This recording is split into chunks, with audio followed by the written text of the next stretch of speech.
Hello, আসসালামু আলাইকুম everyone. সবাই কেমন আছেন? আলহামদুলিল্লাহ আমরাও ভালো আছি। তো আবার নতুন ভিডিও নিয়ে হাজির হয়ে গেলাম। আশা রাখতেছি আজকের ভিডিওটি আপনাদের কাছে ভালো লাগবে। তো সকালবেলা উঠেই বাবুর জন্য রান্না বান্নায় চলে এসেছি। তো বাবুকে খাইয়ে খিচুড়ি রান্না করে নিলাম। খিচুড়ি রান্না করা শেষ হয়ে এখন বাবুর ঝোলের তরকারি বসিয়ে দিয়েছি। এটা হচ্ছে শিং মাছ, আলু, পটল দিয়ে ঝোল করব। তো রান্না বসিয়ে দিয়ে এদিক দিয়ে বাবুকেও খাইয়ে দিতেছি। বাবুর আব্বুর যেহেতু সকালবেলা অফিস, ওইভাবে ভিডিও করতে পারতেছি না, বাবু কান্নাকাটি করে, ওকে কোলে নিয়ে থাকতে হয়।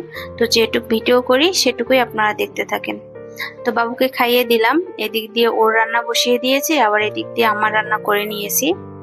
এটা আমি পেঁপে দিয়ে ডাল রান্না করেছি, একটু ঘন করে রান্না করেছি। আর রান্না করেছি আলুর ভর্তা। আলু ভর্তাটা বানিয়ে নিয়েছি, ডাল দিয়ে ভালো লাগবে খেতে। আর আপনাদের ভাইয়ার যেহেতু সকালবেলা অফিস, ও দুপুরবেলা অফিসেই খায়, তো আমি একাই খাবো। একার জন্য এত বেশি কিছু রান্না করতেও মন চায় না, তো এই কারণেই ডাল আর আলু ভর্তা দিয়ে দুপুরে খাবারটা খেয়ে নেব। তো তারপর আর ভিডিও করতে পারিনি। তো বিকালবেলা একটু ছাদে গেছিলাম মরিচ তুলতে, তো সেখানেই ভিডিও করছে আপনাদের ভাইয়া। আর বাবুকে দেখে সবাই মাশাআল্লাহ বলবেন, আর বাবুর জন্য বেশি বেশি করে দোয়া করবেন। বিকালবেলা ছাদে গেছিলাম, সেখানেই আর কি এই ভিডিওটা করা। বাবুর সঙ্গে একটু দুষ্টুমি করছিলাম, বাবু নিচে নামতে চাচ্ছিল, তাই নিচে নামিয়ে দিয়েছিলাম। তারপর রুমে এসে আপনাদের ভাইয়া বাজারে গেছিল সেই মরিচগুলা নিয়ে ভেঙে আনতে, তো তার সাথে কিছু বাজারও করে নিয়ে আসছে।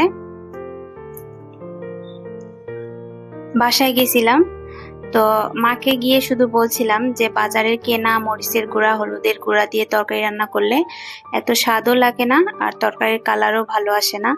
তো এটা শুনে আমার মা হলুদ মরিচ দিয়ে দিয়েছিল আমার জন্য, সেটাই আর কি রোদে শুকিয়ে ভেঙে নিয়ে আসলাম। আর এই তরকারিটা দিয়ে এখন তরকারি রান্না করলে তরকারির স্বাদ দ্বিগুণ হয়ে যাবে। মায়ের ভালোবাসা বলে কথা, এই কারণে আরো বেড়ে যাবে তরকারির স্বাদ।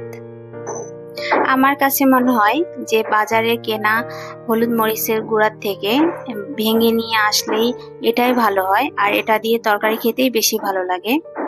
তো এই কারণেই চেষ্টা করি হাতে ভাঙানোর। তো যাই হোক, আজকের ভিডিওটা কেমন হয়েছে অবশ্যই জানাবেন। আর এটা কিন্তু আমি ঠান্ডা করে নিব, ঠান্ডা করার পর কালকে আমি বক্সে করে ভরে রাখবো সুন্দর করে, যাতে বাতাস না ঢোকে। আর বাতাস ঢুকলেই কিন্তু ড্যাম হয়ে যাবে। তো সবাই ভালো থাকবেন, সুস্থ থাকবেন, আল্লাহ হাফেজ।